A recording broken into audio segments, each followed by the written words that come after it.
Hoje a gente teria Operário Londrina, Atletiba nas quartas, Azures e Paraná, e Cascavel e Cianorte.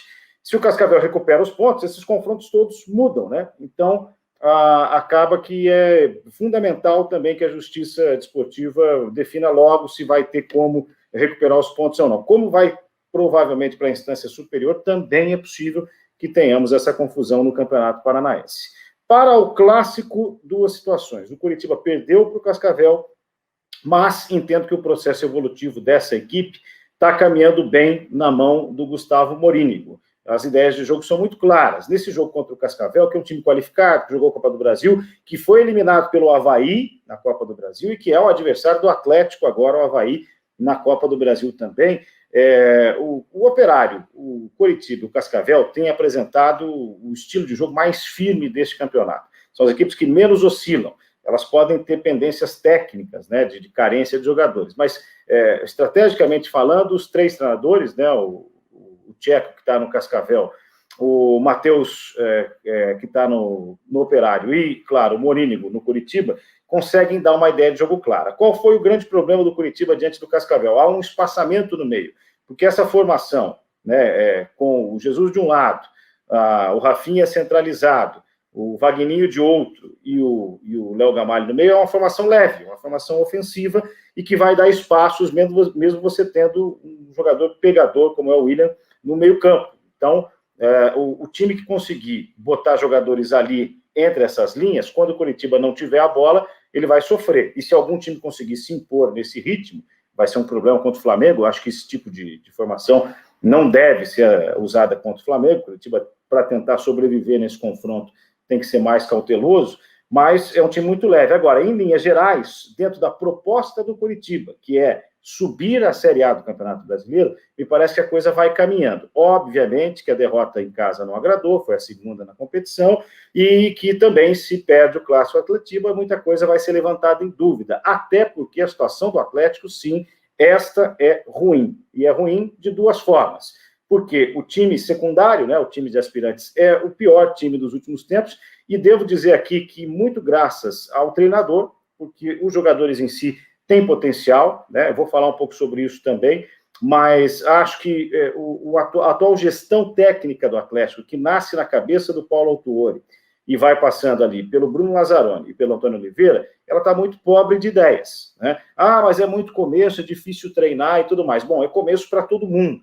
É começo para vários técnicos que chegam. E aí, quando a gente fala de Atlético e Curitiba, a gente está falando de rivais locais, de um peso igual no nível estadual, mas nacionalmente as pretensões são muito diferentes. O que é que o atleticano espera do Atlético? Brigar pelo título da Sul-Americana, brigar pelo título da Copa do Brasil e chegar entre os primeiros ali, tentar uma vaga na Copa Libertadores. Está muito distante. Se o Curitiba, mesmo com um elenco mais modesto, mas já tem ideias claras de jogo, tem hoje, passa a impressão, olhando, né? Campeonato Mineiro com o Cruzeiro, Campeonato Carioca com Botafogo e Vasco, que são os principais concorrentes, e outras forças, né? O próprio Operário, que deve também incomodar nessa Série B, imagino que vai fazer um bom papel, os times de Santa Catarina, o Brusque também imagino que vai fazer um bom papel, o Avaí que tem se organizado, você tem o Vitória, você tem Náutico, você tem Guarani, Ponte Preta, os times de São Paulo sempre muito fortes. Então, eu acho que é possível competir e chegar nessa vaga. O Curitiba me parece bem firme em relação a esses times aí. No comparativo com o Atlético, talvez o time principal pudesse fazer um jogo à vera, como sempre fazem, porque é um clássico. Agora, nas pretensões do Atlético, está muito abaixo. O elenco de aspirantes que deve ir a campo reforçado, por quem não jogou no Peru neste meio de semana pela Copa Sul-Americana, ele é pobre de ideias, acima de tudo. Tá? Então, assim, me parece que essa gestão técnica, a ideia de se reter a posse de bola, o Atlético deu alguns passos para trás, voltou um pouco à era do Fernando Diniz, com mais responsabilidade defensiva, que faz o estilo do Autuori, mas pecando muito na condução de jogadas ofensivas, porque é um time que tenta valorizar a posse de bola, procura não rifar, mas não agride.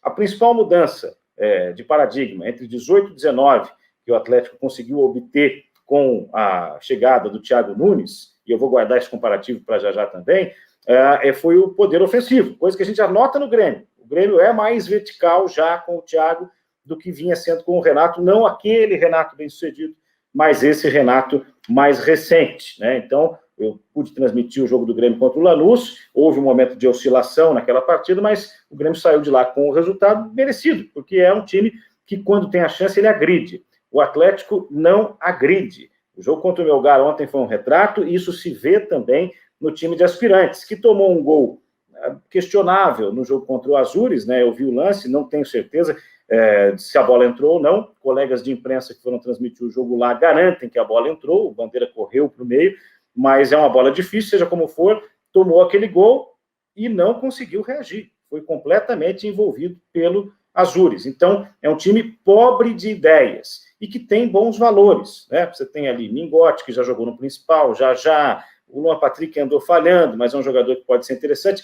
Vejo o Alvarado, que tem uma Premier League de experiência e está tendo que jogar com os aspirantes. Eu nem acho isso tão ruim do ponto de vista para o time, mas para ele é um retrocesso e chegou a ser improvisado na zaga. Então, é uma situação de construção de ideia de jogo ruim e construção de elenco ruim. Me parece que é precipitada a ideia do autor e do Atlético em colocar o Antônio Oliveira como técnico do time principal, não está podendo assinar a súmula, e aí a responsabilidade é do Paulo Autuori, que no jogo de ontem se manifestou várias vezes ali em campo, né, inclusive quanto à arbitragem. Não vi nada de errado na arbitragem do jogo de ontem, e deveria ter sido deixado o Oliveira com o Lazzaroni embaixo, sob a supervisão do Autuori, e o técnico mais preparado para o time de cima.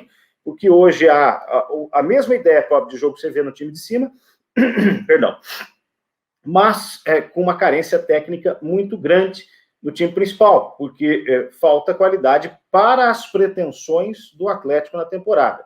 Matheus Babi, reforço que eu acho que vai dar certo a longo prazo, pode estar sendo queimado no time principal, poderia estar reforçando os aspirantes. Aliás, a ideia de se ter jogadores experientes nos aspirantes é um pouco também para pôr o pé da rapaziada no chão, porque, querendo ou não, estão jogando num time de ponta do futebol brasileiro, profissional, campeonato profissional, o Coritiba, o Operário, o Paraná, os londrinos, os adversários não estão preocupados, são aspirantes. Eles querem ganhar a competição profissional. E os jogadores têm a badalação do profissional, mas não estão absorvendo lá dentro aquela coisa que talvez um cara como o Thiago Heleno pudesse falar, moçada, menos celular e mais atenção ao jogo. É um time disperso em campo. Então, o time de aspirantes hoje não faria frente ao Coritiba. Com os reforços do principal, os reservas que devem jogar, porque chega nessa quarta pela manhã, treina um pouquinho, já vai para o jogo quinta-feira, e é o calendário da pandemia que é um problema, pode encarar o Coritiba. Mas é pouco também. No domingo tem o Maringá, Coritiba vai ter o Londrina, Coritiba, como eu falei, outro caminho, outro encaminhamento, né? Um time que parece que está indo bem, perdeu para um bom time, por ter esse espaçamento no meio campo, o Cascavel se aproveitou, mas o Atlético aí no final de semana vai ter que medir o que põe em campo, porque já na outra semana, comprometido com a Libertadores, né, o que demonstra, Libertadores não, perdão, com a Sul-Americana, o que demonstra essa falha de planejamento em reforçar, ficou tanto tempo proibido de reforçar e trouxe ninguém. Precisa trazer mais gente para competir naquilo que ele próprio clube diz que interessa, mas para tentar o tetracampeonato estadual, vai ter que reforçar também com o principal, até para pôr para jogar. Eu acho que o principal problema do Atlético é o que hoje o Coritiba tem, um treinador com ideias claras de jogo. O time principal do Atlético, ele é carente para brigar por uma vaga de Libertadores, por um título de Copa, seja do Brasil ou Sul-Americana. Com peças você ajeita isso, mas principalmente ele não tem hoje um treinador que deixe ideias claras de jogo e que acaba por colocar um time mais vertical em campo. Então, ao tempo de treinar, pode reclamar, viagem, pandemia, tudo isso é válido.